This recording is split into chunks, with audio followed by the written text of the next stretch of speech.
Texas Land Commissioner Don Buckingham is furious over the way the Alamo is being dishonored. This is Thursday, October 16th, 2025. Texas Scorecard presents the day's first news for the Lone Star State. The Texas Minute, with your host, Michael Quinn Sullivan. Welcome into Thursday. Thanks for spending part of your day with the Texas Minute. At Texas Scorecard, our mission is to help citizens be more effective by being better informed. If you'd like to support our work, you can go to texasscorecard.com and click Donate. That's texasscorecard.com and then click Donate. Let's get into today's news. Texas Land Commissioner Don Buckingham is blasting the Alamo Trust after the official social media accounts of the historic site posted a message this week recognizing Indigenous Peoples Day rather than Columbus Day. The since-deleted post drew swift criticism online from Texans who accused the Alamo Trust of promoting a political narrative at odds with the Alamo's history. Within hours, Buckingham had repudiated the post and announced an internal investigation. It's important to note here that Commissioner Buckingham and the General Land Office oversee the Alamo operations. Texas Scorecard has now obtained a letter that Buckingham sent to members of the Alamo Trust Board following the incident. In it, she accuses the Trust's leadership and communications staff of being, quote, misaligned with the culture of the Alamo. Dr. Buckingham goes on to reference what she described as a recurring problem with the Alamo Trust's messaging and priorities. State Representative Gina Hinojosa has announced that she's running for governor, entering the race as the highest-profile Democrat to be challenging Greg Abbott. She enters the race with more than 100 endorsements from fellow Democrats holding local, state, and federal office. Hinojosa has represented Austin in the Texas House since 2017, where she's amassed a far-left voting record. She's been vocal in her opposition to school choice legislation and worked against legislation protecting children from sexually explicit materials in school libraries.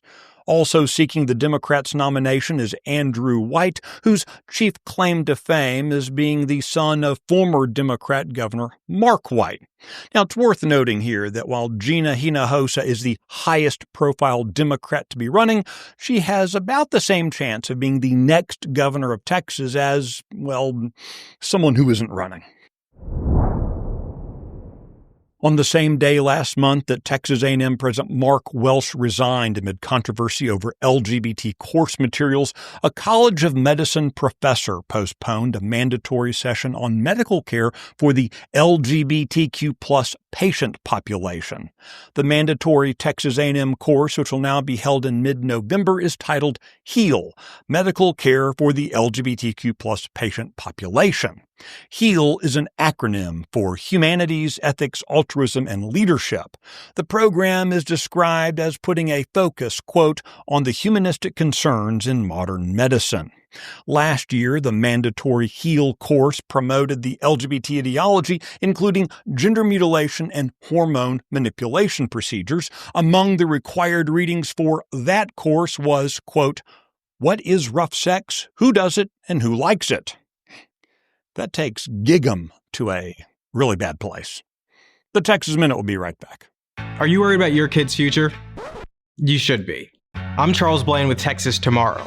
This is a show where we're going to talk about the issues and the people that are pushing the policies that concern your family, your home, and your kids. Catch Texas Tomorrow every Thursday.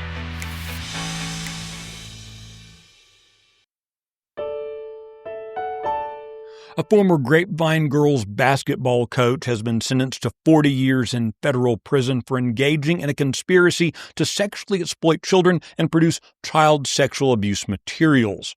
Prior to his arrest in November 2023, Michael Peacock was a high school girls basketball coach at Grapevine Faith Christian School. He was also a coach for a competitive girls basketball program based in Argyle. The FBI determined that Peacock and his co-defendant exploited more than 100 child victims who were contacted and engaged through social media platforms. You can find details on all the stories mentioned today and keep up with the latest news by visiting TexasScorecard.com. This edition of the Texas Minute was based on the original reporting of Brandon Waltons, Robert Montoya, and Aaron Anderson. The producer is Nick Shepard. I look forward to seeing you out around the Lone Star State. Now let's go make it a great day.